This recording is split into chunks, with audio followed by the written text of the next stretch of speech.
Hi hello friends, welcome to Mouni cine updates. நம்ம விஜய் டிவியில் stress பஸ்டராக இருக்க எல்லாருக்கும் பிடிச்ச ஒரு show cook with Komali. Cook with Komali season 6 வரப்போகுது அப்படின்னு சொல்லிட்டு ஆல்ரெடி அப்டேட் கொடுத்துருந்தேன். இப்போ அந்த ஷோவோட ப்ரொமோஷூட் வந்து முடிஞ்சிருக்குங்க. ஸோ ரொம்பவே பிரம்மாண்டமாக செட்லாம் போட்டு வந்து பண்ணியிருக்காங்க. லாஸ்ட் 4-5 சீசன் வரைக்கும் வந்து பார்த்தீங்கன்னா chef Damu sir and Venkatesh Bhat sir 2 பேரும் பண்ணாங்க. லாஸ்ட் சீசன் வந்து chef Damu sir and Madhampatty Rangaraj sir இவங்க 2 பேரும் வந்து லாஸ்ட் சீசன் பண்ணாங்க. பட் அந்தளவுக்கு பேசலட்டும், பட் ஓகே நல்லதாக போச்சு. இந்த சீசனும் வந்து வருது, பட் இந்த நிறைய மாற்றத்தோடு வருது அப்படின்னு நமக்கு வந்து அப்டேட்ஸ் கிடச்சிருக்கு. இப்போ சேஞ்சஸ் கொண்டு வராங்க. அவங்களுக்கே தெரியும் லாஸ்ட் சீசன் வந்து பார்த்தீங்கன்னா அந்த அளவுக்கு போகலை அப்படின்னு சொல்லிட்டு அதுக்கேற்ற மாதிரி மாற்றங்கள்லாம் கொண்டு வந்திருப்பாங்க. பட் இந்த இடத்துல வந்து பார்த்தீங்கன்னா ஸோ புகழ் இருக்காங்க, சரத் இருக்காங்க, ஸோ சௌந்தர்யாவுமே இந்த சீசனில் வந்து இருக்காங்க. பாஸ் ஃபேம் ரன்னர் அப் அவங்க தான். ஸோ அவங்க வந்து பார்த்தீங்கன்னா இந்த குக் வித் கோமாளியில் இருக்காங்க. எனக்கு தெரிஞ்சு அவங்க கோமாளியாக தான் இருப்பாங்க.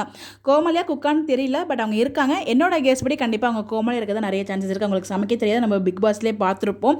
எனக்கு தெரிஞ்சு கோமாளியே வருவாங்க. உங்களுடைய கேஸ் என்னன்னு சொல்லி கமெண்ட் பண்ணுங்கள். ஸோ யாரெல்லாம் செஃபாக வர போகிறாங்க, இன்னும் யாரெல்லாம் புது கோமாளிகள்லாம் வர போகிறாங்க நமக்கு தெரியல, வெயிட் பண்ணி தான் பார்க்கணும். ஸோ கண்டிப்பாக கொஞ்சம் இன்ட்ரெஸ்டிங்காக நல்லா மூவ் பண்ணால் நல்லாயிருக்கும். எனக்குமே ஒரு of the stress buster show முன்னாடி பார்ப்போம் இந்த சீசன் எப்படி இருக்க போகுது அப்படின்னு சொல்லிட்டு. ஸோ யாரெல்லாம் வெயிட் பண்ணிட்டு இருக்கீங்க இந்த ஒரு ஷோக்காக சொல்லி மறக்காமல் கமெண்ட்டில் ஷேர் பண்ணுங்கள். கொரோனா டைமில் நம்ம எல்லாருக்கும் ரொம்பவே ஸ்ட்ரெஸ் பஸ்டராக நம்ம எல்லாரும் ரசிக்க வச்ச ஒரு ஷோ இது, மறக்கவே முடியாது அந்த டேஸ்லாம் நம்மளால். யாரெல்லாம் அக்செப்ட் பண்ணுறீங்கன்னு சொல்லி கமெண்ட்டில் ஷேர் பண்ணுங்கள். இந்த மாதிரி எப்படி தெரிஞ்சுக்க நம்மளுடைய சேனலை ஃபாலோ பண்ணிக்கோங்க. Bye bye. சாரிங்க, இதை சொல்ல மறந்துட்டேன். ஸோ ப்ரொமோ ஷூட் முடிஞ்சிருச்சு. ஸோ கூடிய சீக்கிரம் நம்ம வந்து ப்ரொமோ எதிர்பார்க்கலாம். லான்ச் பண்ணுவாங்க விஜய் டிவியில். So thank you.